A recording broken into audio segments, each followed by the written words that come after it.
have been strongly against China since the diplomatic switch from Taiwan in 2019 and won't take this lightly.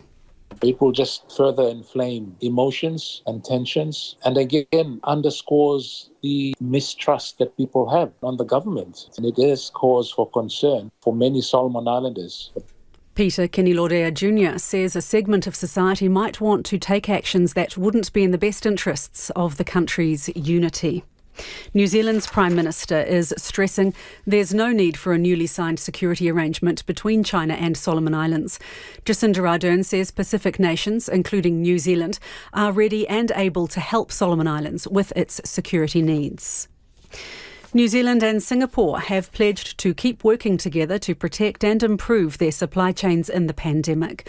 Both countries have agreed to set up a working group that will focus on sharing data, digitisation and supply chain resilience.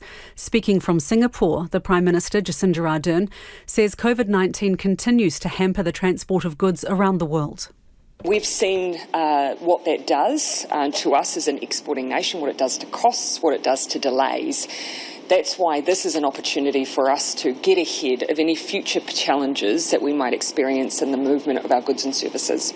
About 20% of New Zealand's exports are currently transported through Singapore. One person has died following a house fire in the Auckland suburb of Otahuhu. Emergency services were called to Mangere Road at 10:15 this morning. Smoke inundated the area. Residents were told to shut their windows and stay inside. Police say the death isn't being treated as suspicious. Daily catch limits for all finfish in New Zealand waters will come into effect next month. There are more than 1,000 finfish species, but until now, only 43 have been subject to recreational catch limits. Fisheries Minister David Parker says as a result, many others have been at risk of overfishing.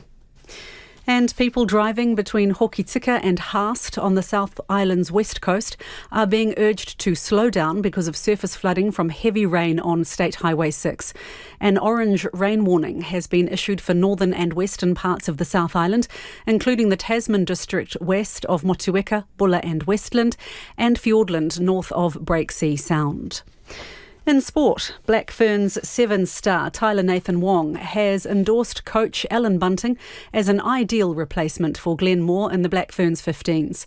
Moore stepped down as Black Ferns head coach at the weekend after a damning review into the team's culture and environment, which also criticised New Zealand Rugby for failing to support the side.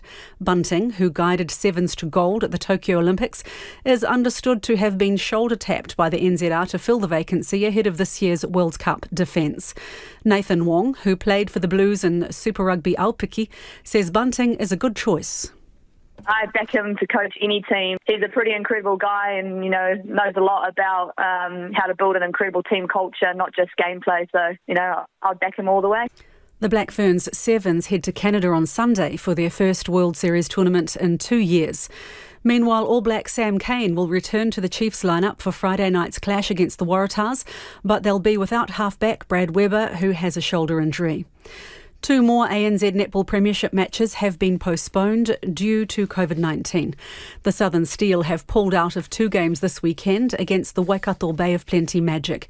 The rescheduled match between the Stars and Tactics takes place in Auckland tonight. And Liverpool have gone top of the Premier League after trouncing Manchester United 4-0 at Anfield.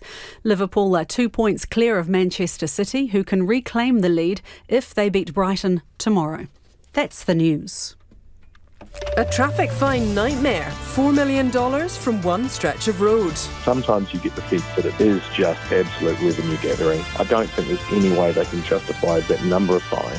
Heritage home changes make some people angry. The houses that are being pulled down and then expensive apartments going up. That's not what the housing crisis is all about. That's just money making. But it's good news for kids on holiday in Orange. I have had a lot of big feelings and I think it'll really help me. All the emotions, Morning Report, weekdays from 6 on RNZ National.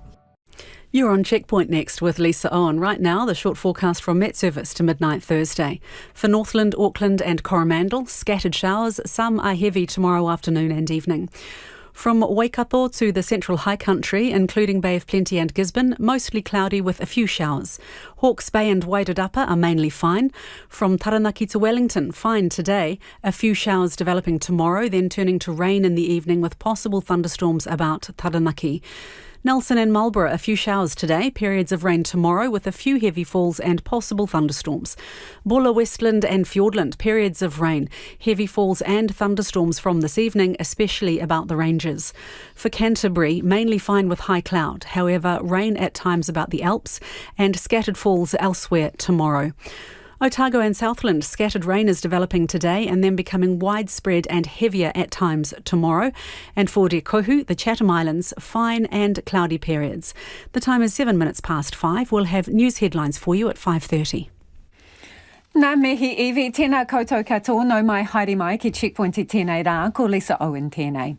The father of the young man who died at Ports of Auckland yesterday was working there when the tragedy unfolded. Tributes are pouring out for 26-year-old Aotearoa Tuaiti, who leaves behind his partner and 2 young children, 1 a newborn. It is the 4th death involving the port since 2017, and now others are joining the Maritime Union's call for a national inquiry into port safety. Despite promises to turn its health and safety record around, the port has completed less than half of the recommended changes. Amy Williams filed this report. An investigation into the death is underway, but it's understood Aotearoa Tuaiti fell while working on a container ship. Maritime Union National Secretary Craig Harrison says it's devastating for the man's father, who was working nearby. 2 kids, a newborn just in October last year. Basically just a young worker from Rarotonga who'd come over. His father was working on the ship as well. His father was there. A video circulating on Facebook shows the grieving and shocked father, supported by colleagues, with his hand on his son's covered body. The family's come over from Rarotonga and trying to make good and get ahead in the big New Zealand, and here's a father watching his son has died at work. It's the 4th death at Ports of Auckland since 2017, a tragic track record its management is trying to turn around. The board's latest update to council 4 weeks ago shows the port had already missed its target of reducing lost time injuries by half. That means injuries that lead to time off work. There were 12 in the last 3 months of last year, up from 9 in the previous quarter. A review of the port's health and safety last March recommended 45 areas for it. The port had completed less than half last month, with the remainder delayed by lockdowns. Despite that, a port spokesperson says they are focused on implementing the recommendations in the review and additional safety. To disrupt us. So they said that they've come a long way. For now, those working at Ports of Auckland are feeling the pain of losing a colleague. Craig Harrison says unions around the country are collecting donations for Aotearoa Tuaiti's family. Well, I'll be saying there'll be a few workers that are really going to take some time off work. You'll find a lot of them are all connected by extended families, so they're all somehow all connected. He says there'll be a ceremonial blessing tomorrow at the port. It is 11 minutes past 5. Kia mau tonu mai. Stay with us. You're listening to Checkpoint on RNZ National. In breaking news, IT issues have delayed reporting of today's COVID-19 numbers until now. There are 11,217 community cases and 13 deaths today. There are 547 people in hospital and 14 of them in ICU. Shoring up the supply chain between New Zealand and Singapore has been on Jacinda Ardern's agenda on the final day of her... Asked Jacinda Ardern specifically what she had to say about the news of the signing. Here's what she had to say. Through the arrangements that we have between New Zealand, Australia and the Solomons, we have been present, we've been on the ground, we've demonstrated an ongoing willingness to support the Solomons as they address some of the recent... Accepting tourists yet either. That's where we're heading next. Yeah, and before you dash, because I do know you have to get going, people who are listening rather than watching will assume that you're in a thunderstorm and that's pouring rain in the background, and nothing could be further from the truth. So where are you, Craig? I am here at Singapore's Changi Airport. It's regarded by many as one of the the greatest airports in the world, and you can see behind me the reason why. It's quite spectacular. This is where the sustainable aviation announcement is being made. The Prime Minister is here now making that announcement. You look like you're in a rainforest with a waterfall in the background. It looks absolutely superb. It feels like a rainforest as well. It's very humid. And that was our Deputy Police. 10 minutes past 5. 6-storey dwellings and the loss of special character areas. The face of Auckland is set to change. Consultation is open for the central government-driven plans, but rather than hodgepodge through established neighbourhoods. We have some friends who live out at the Hobsonville development, which I think, given it was sort of green fields, is probably the best example of density I've seen. There is 6-storey dwellings there, but I think they work because they're sort of graded. They go from 6 down to 3 down to 2. And then they built schools, they built supermarkets, they added more ferries on to get into the CBD and things like that. So it was a good example of what you can achieve when you're starting with a blank slate. The average household's income. I mean, that's the legacy that Auckland is currently granting to future generations. So, I mean, if we're talking heritage and similar, that's the heritage of the 2020s for Aucklanders. So I adopt for a second the view of the Heritage Brigade and put that to Mr Olsen. Is he anti-history? I'm pro-people. I think we've got to be really... it's a challenging conversation. We certainly don't want to see all remnants of New Zealand's yesteryear gone. But I also think we've got to be realistic. There are more people living in Auckland these days. Auckland has changed, and the fact that we're not willing to have a conversation around how... I know about the crimes of Russia. I want every victim to be counted. Russian soldiers had allowed us to leave. They even waved us goodbye. Then when we were crossing the field, they started firing at us from every direction. I rescued my younger son by crawling through the field with him. He's the reason I carry on. At his funeral earlier in the local church, family, friends, neighbours and classmates gathered together to honour the life of the child they loved. He's remembered as an honest, humble boy who didn't like to fight and who refused to play aggressive sport.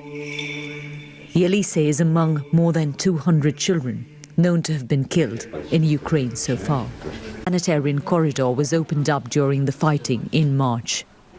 He tells us what it was like when the war started. It was so hard to get through the nights. We were afraid a shell would hit us at any moment, he said. Even here, I can't escape the feeling that the war is still all around us. I dream about my family being killed or taken hostage by the Russians. I wake up in cold sweat.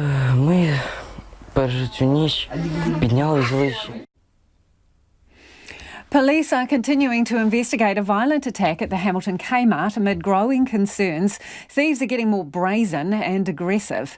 A video on social media shows 2 women who appear to be leaving the store without paying for handfuls of goods and attacking security guards. One is pulling a female security office worker's hair, and refuses to let go, while the other woman is lunging at bystanders and workers with what appears to be kitchen tongs.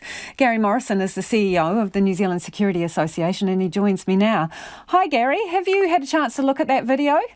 Yeah, hi, Lisa. Yes, I have seen it. Yeah, what do you make of it? It's not pleasant viewing, and it's not what we'd like to see, but it is something which security staff are facing on a very regular basis these days. So nothing in it surprises you? Not particularly, no. Okay, so when you say it reflects what people are facing, what is it like to be on the door in a store these days? It's quite confronting, and I think people are getting more aggressive and they are prepared to take that aggression out on security staff and other people as well. But you can defend yourself and use sufficient force to protect yourself. So that's a reactive thing, right? So if somebody walks up to the door and they've got a handful of things that they've collected from around the shop and just walk straight out, what are your options? It will depend on what the customer actually requires. Some store owners, retail chains take a very tacit approach. They are prepared to let people walk out, and it's up to security to take a good snapshot of that person and get a description that they can pass on to the police. Other retailers would prefer that the property is recovered and if possible to detain the person on site or the offender on site until police can arrive. So that's really dictated by the retail chain. Can you get workers? Yes, we can. As an industry, we've got about 35,000 workers these days. And at the moment, we're probably about 1,000 staff short nationally. And obviously security guards were working in the MIQ industry. Some of them started to gravitate back into retail settings? Correct, yes. So there is a redeployment from the MIQ sites back into other security-related roles. Okay. So these are pretty tough economic times at the moment. Is there a change in patterns in terms of what people are taking? I can't really comment on that. I think the retail chains could probably answer that better. But I think, things are tough, like you say. There's probably a prevalence at the moment to try and take food items, clothing items, anything which can be removed quite easily. What are your concerns here, given what we've seen in that video and what you are telling us is happening? Obviously, the safety of our staff is paramount, but it's not just of the staff, it's the safety of even the offenders, of other people there, store workers, etc. So our staff do receive training. And generally, the training will always focus on the safety. Don't put yourself... The CEO of the New Zealand Security Association.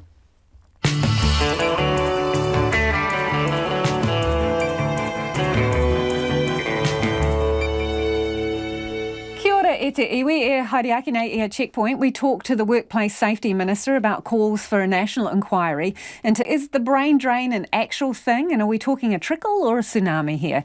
And sorry, not sorry, the UK Prime Minister and the high rotate apology. Homai o whakaaro, we would love your feedback on anything you've heard on the programme this evening. Don't forget you can text us on 2101, you can tweet us at Checkpoint RNZ or send us an email. The address is checkpoint@rnz.co.nz. Time for the headlines now. The father of a man who died while working at Ports of Auckland was nearby when the tragedy happened. Stevedore Aotearoa Tuaiti fell from a container ship yesterday morning. The Maritime Union National Secretary, Craig Harrison, says his father also works at the port and was with the body as it was removed from the scene. He says the union wants to help the family with any ACC paperwork or funeral costs. The COVID-19 response minister is rejecting suggestions the government ignored health advice about MIQ. An internal Ministry of Health memo revealed by RNZ shows the Director General of Health and Director of Public Health agreed it was time to shift to home.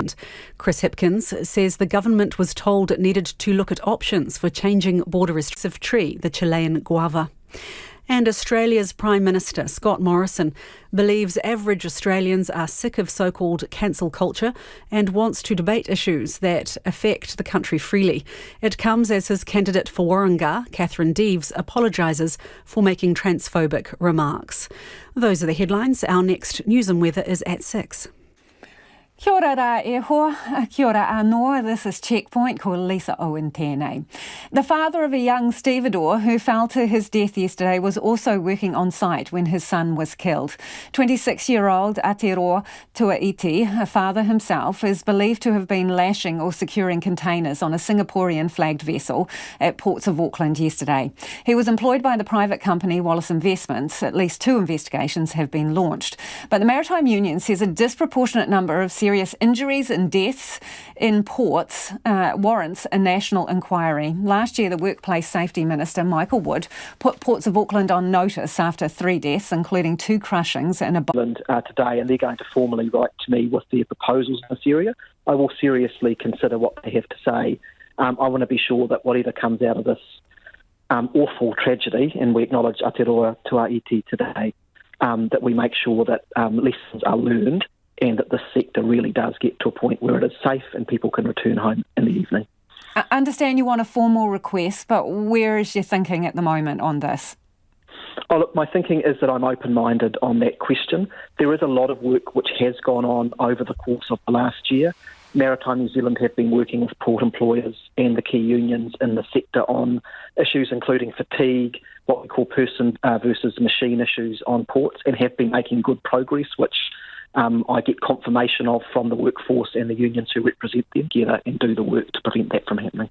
And lots of people will agree with you, but do you think there is an attitude still that this is a dangerous industry, so therefore accidents are inevitable? I think that there probably in parts of the sector is still regrettably that culture and that attitude.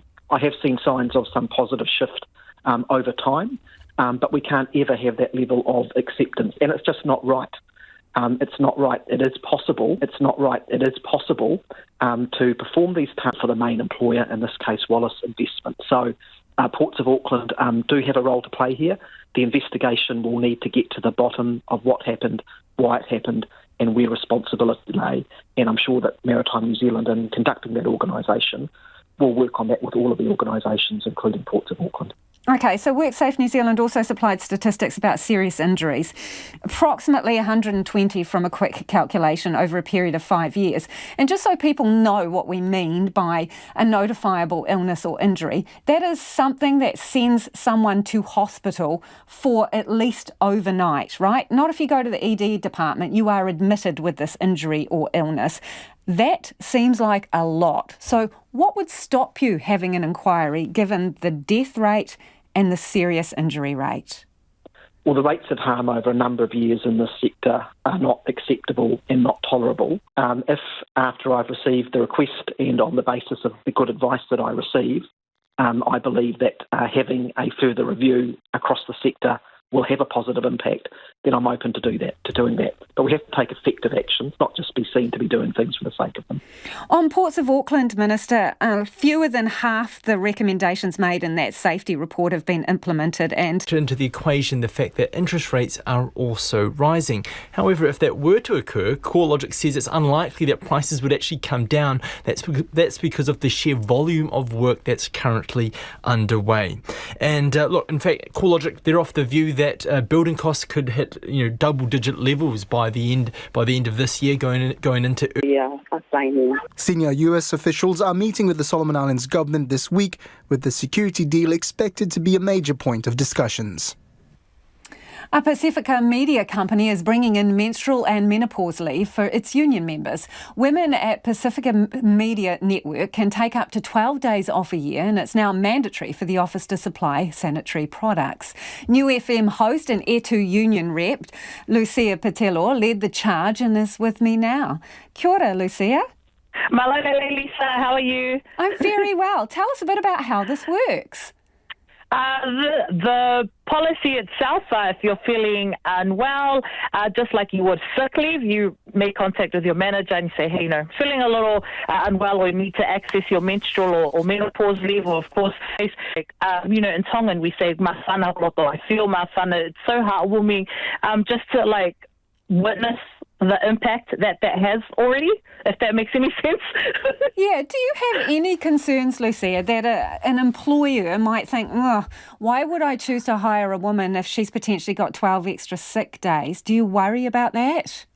It's definitely been one of the corridors that we have had, and that I have, with family and friends. And I mean, for me, one of the things is, as we know, those who experience menstrual or menopause gets to know, every day, every week, we share all the amazing things that our people in our communities are doing and that they're standing for and they're fighting for. Here I am as an announcer sharing to the world, if you believe in something, go do it. This is something I believe in. I'm standing here fighting for this. At first I started fighting for this for our women of our collective. Then I realized it's a lot bigger than just the A2 union collective members here at PMN. It was more so, fighting for our women overall in our company. And then from there, at a point, I realized along the way, oh my gosh, this is bigger than just our company. Sorry, I feel emotional now.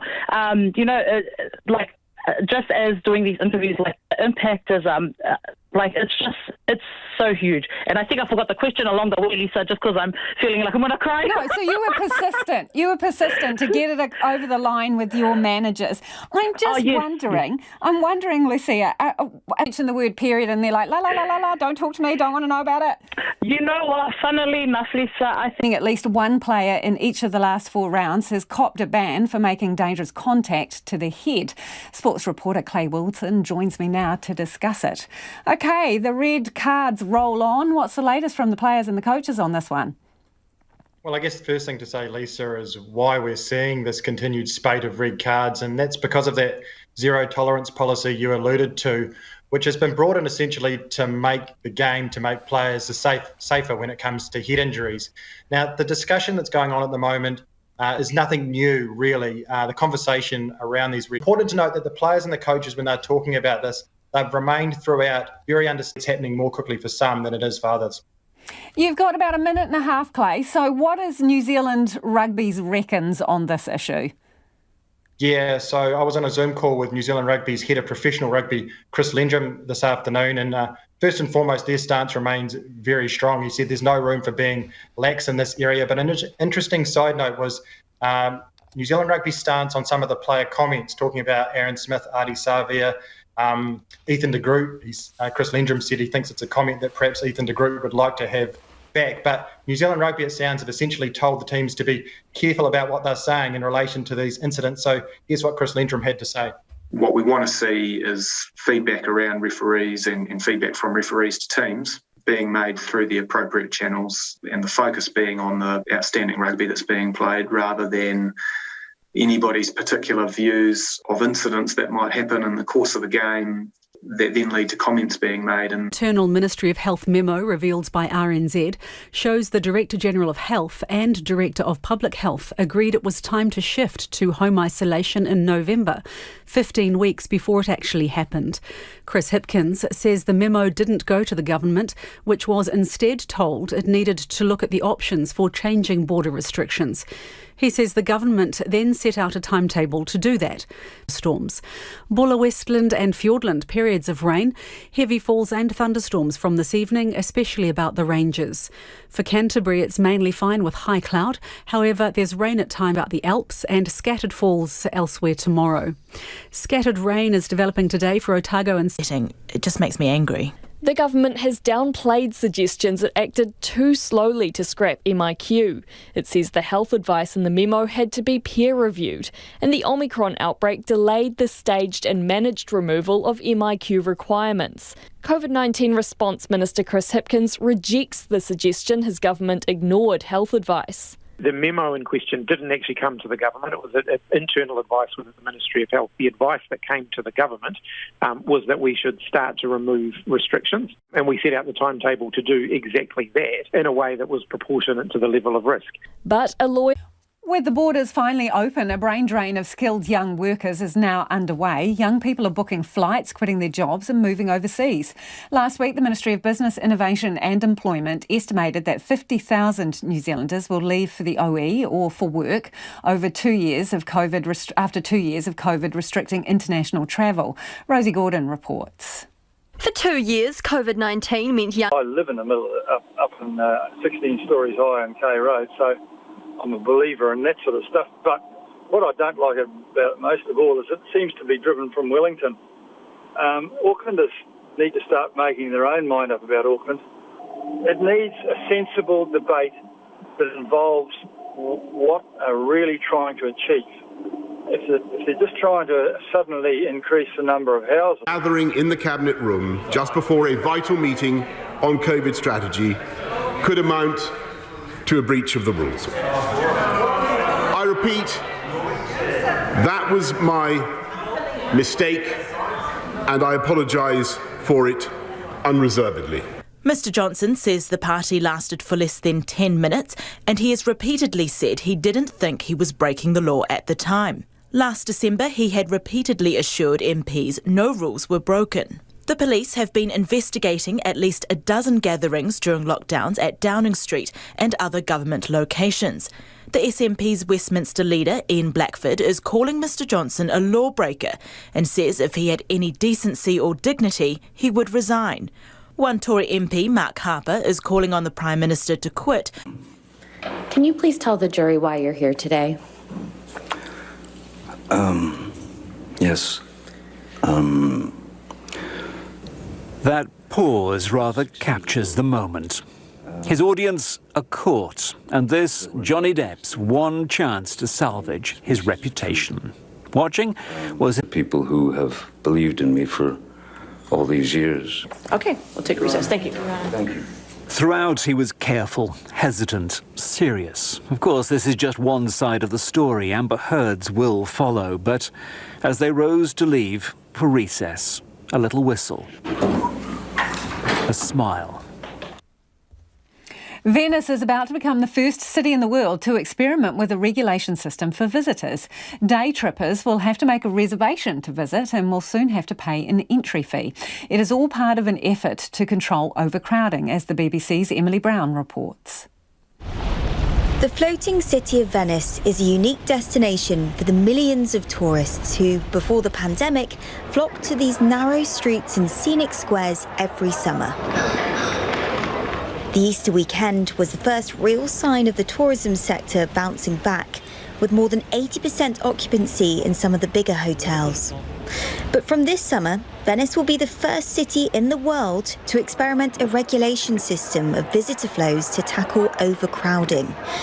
For day trippers, reservations will be compulsory. From next year, there'll be an entrance fee.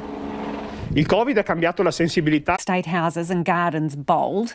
6 townhouses per site now, none of them accessible for disability, and stairs too narrow for an ambulance stretcher. Few green spaces, balconies that face busy roads full of fumes. No one sits there, says Steve. Ghettos in the making. Nina says the right to park a car on the street is archaic. Would you allow your neighbour's piano or toilet on your street? Nah, but you let your steel box sit there. Everyone has a right to a house, and many heritage buildings are mouldy and unhealthy.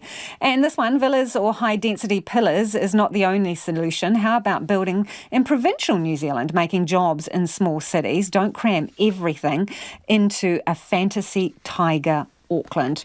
Chris says Auckland's full of unlovable, unlivable, empty, broken, being fixed up residential buildings from the last iteration, and they still think they know what they are doing. Now, Gabrielle, last word to this listener, and this is about OEs. In 1966, I went on my OE. There was a shipload of us. I met a lovely man. He is still lovely and cooking my dinner tonight. Good on you, Gabrielle. That's all we have got time for the late news.